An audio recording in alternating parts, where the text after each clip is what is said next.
Bueno, ministra, todos los días no se tiene un ministro aquí y usted es educadora. Sí, correcto. ¿Dónde fue? Yo soy docente de educación especial. Comencé en el año 89, fui 10 años docente. ¿En el IP? En la Escuela Vocacional Especial de Estudiantes con Discapacidad a nivel vocacional. Luego fui 8 años directora de escuela. Y luego, bueno, ya tuve oportunidad. O sea, que usted ha subido por la escalera. He subido por la escalera en 30 años. Ajá, y es hija de Maruja, ¿no? Correcto. Es hija de tu mamá.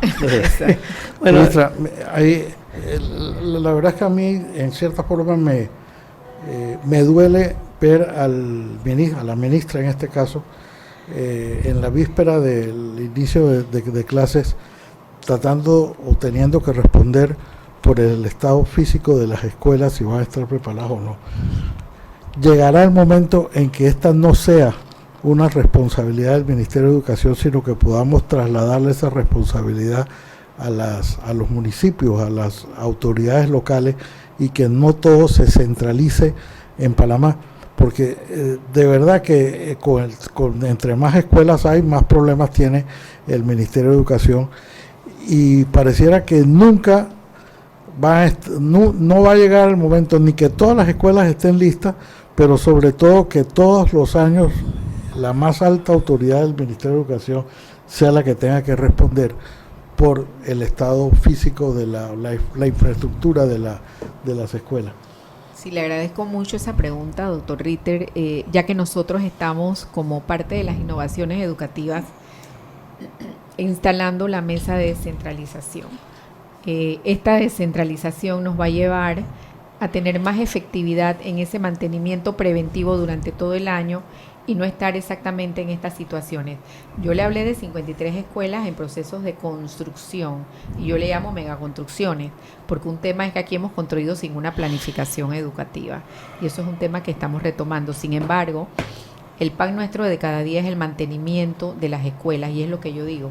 Yo no puedo nombrar de aquí a 2 años 2.000 ingenieros y 2.000 arquitectos. O sea, nosotros tenemos que desarrollar esa cultura, como muy bien decíamos, de que la propia comunidad se empodere, de que la escuela es lo más importante, el mejor recurso que tiene, porque es ese recurso que te va a llevar a mejorar tus condiciones de vida a través de la educación, como entendemos como el mejor nivelador que hay de la desigualdad y la pobreza, y que nosotros podamos fortalecer esos gobiernos locales, que no solo son juntas comunales, que es todo lo que rodea el entorno de la escuela, y que nosotros, yo estoy seguro que con el decreto que nosotros hemos establecido de transferir fondos hasta un monto a las juntas comunales a partir del 1 de febrero, que ya iniciamos ese proceso y que es un proceso de aprendizaje, que de 10 presentaciones que nos hacen, 6 hay que devolver, que hay que revisar los precios, las cotizaciones, porque tenemos que ser muy responsables, dinero del Estado, aunque sea dinero del FESE, y que eso está en una revisión previa y posterior, y yo soy la responsable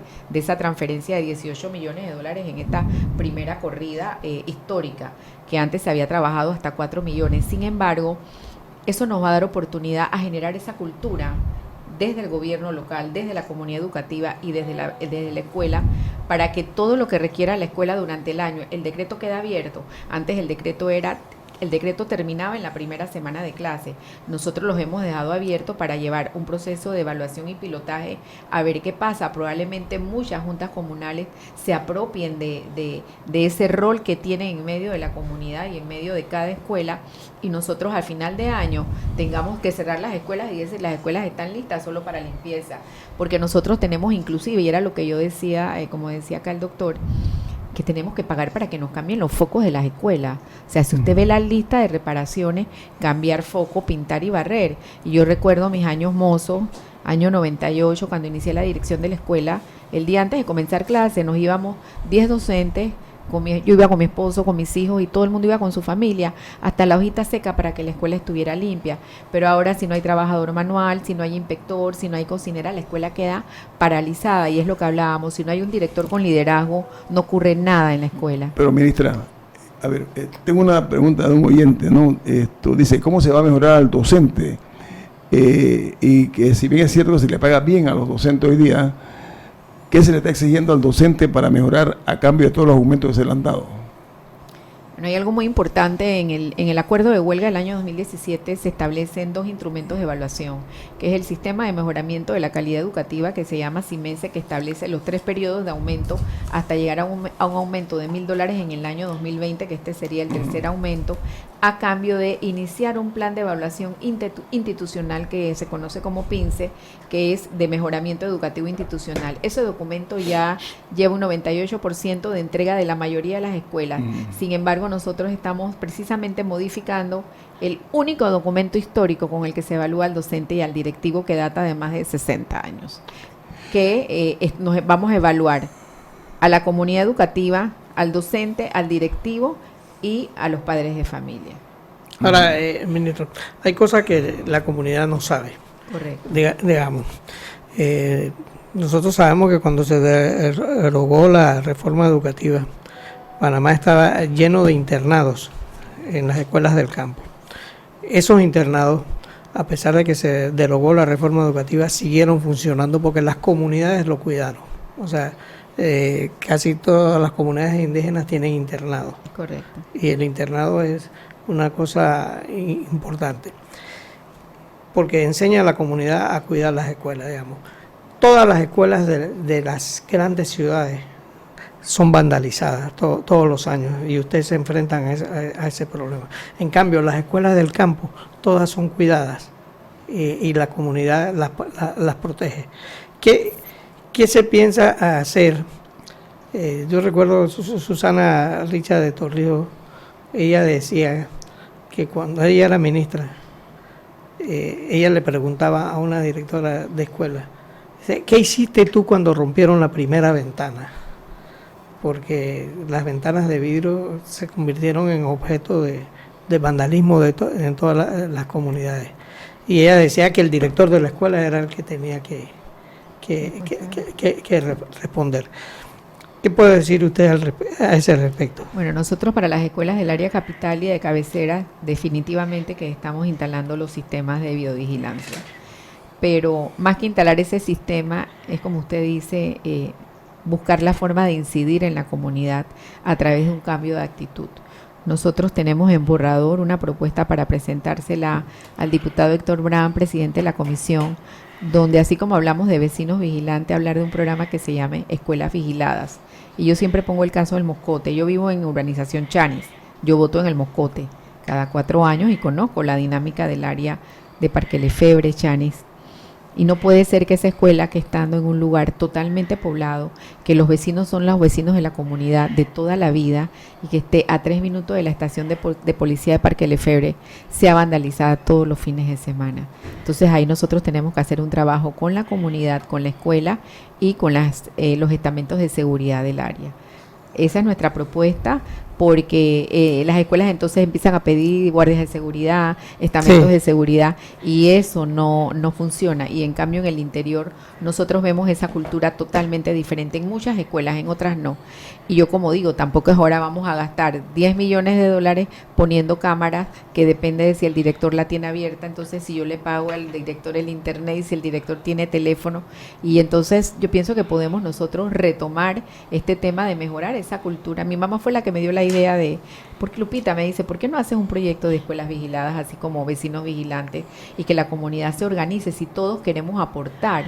Entonces creo que es el momento de poder empezar a retomar esto, y como yo digo siempre, si no valoramos la escuela como nuestra única herramienta para poder impactar y cambiar la vida de las personas de la comunidad del país, llegará el año 2025 y tendremos 10.000 inspectores de seguridad en las escuelas. Sí, pero sabes que yo estoy de acuerdo, su señora madre con mucho sentido común lo que le dijo, pero entonces tomando esa línea, los maestros y profesores deben hablar con los padres de familia, decirles, señores, aquí donde sus hijos se están preparando, preocúpense por prestarle atención, cualquier irregularidad, pensando en el hecho de que no tengan seguridad, que creo que deben tener seguridad. Ministra, en Panamá hay una constante, empresas constructoras que son contratistas del Estado, que se ganan un contrato, no únicamente en educación, sino en otros rubros también, no cumplen con el horario y están siempre atrasadas las obras del Estado. En esto es imperdonable, porque se trata de los estudiantes de este país. ¿Qué se piensa hacer al respecto? Vamos a seguir con ese laissez-fairismo, aquí no pasa nada por empresas que no terminan las obras conforme al contrato. Sí, esto es bien complejo por todo lo que establece la ley de contrataciones públicas. Sin embargo, el hecho de que el gobierno o el Estado no le pague a una empresa no significa que ella tenga que suspender obra. Nosotros sí estamos iniciando una auditoría de todas esas empresas que se retiraron en el año 2015 y que ni se inhabilitaron, ni se les cobró multa, y sencillamente, como usted dice, no pasó nada. Nosotros nos hemos encontrado, sobre todo en el área de la comarca, me encontré con una escuela en Quebrada Hacha. No sé ni quién es en este momento, es el contratista, pero lo digo con mucha responsabilidad, que desde el 2015 puso un seguridad y la escuela está 80% y ni la entrega, ni se inhabilita, ni sencillamente no pasa nada, ni se liquida la empresa. Y yo creo que ahí hay otros intereses. Entonces nosotros sí vamos a iniciar una auditoría, que obviamente una auditoría es sobre el monto de cada costo. Sin embargo, nosotros sí tenemos que hacerlo porque no me parece justo que nosotros tengamos más de 140 escuelas esperando finalización. Ahora, Eduardo, tú fuiste ministro y tú conoces más las interioridades de un gabinete, ¿no? Yo pregunto, ¿puede el gobierno accionar para que aquellas empresas que no cumplan con el horario, con el calendario, que se les ponga algún tipo de recargo, algún tipo de penalización? Bueno, pero es que eso casi siempre figura con distintas modalidades en el contrato mismo que firman las empresas con el gobierno. En algunos casos eso te permite multa, en otras te permite ejecutar la obra mediante la fianza de garantía o en otros casos te permite sencillamente suspender la obra. ¿Pero se ejerce o no se Pero ejerce? siempre la última opción que se busca es suspender la obra, precisamente porque la obra es necesaria. Es el objeto de la obra. Entonces tú dices, bueno, sí, lo voy a castigar a la empresa, pero tampoco puedes castigar a la empresa a costa de castigarse tú mismo. Entonces, siempre la mejor alternativa es tratar de llegar a un acuerdo, a un entendimiento con esas empresas. Lo que pasa es que no se puede convertir en norma. Quizás la manera de afrontar eso no es ejecutar de inmediato la fianza, sino más bien tener los suficientes instrumentos dentro del contrato que se firma para evitar o para estimular a esa persona que termine con tiempo. Si es muy laxo, son muy laxos las normas, y dice, bueno, pues me voy a atrasar un mes, aquí veo que tengo chance de sin que produzca muchas consecuencias. De manera que eso no tiene una respuesta única, Guillermo. Eso depende mucho de cada contrato y la modalidad que cada contrato se haya utilizado. Vamos al corte comercial, Rubén. Tengo un corte y de regreso usted arranca. Están escuchando Info Análisis, un programa para la gente inteligente.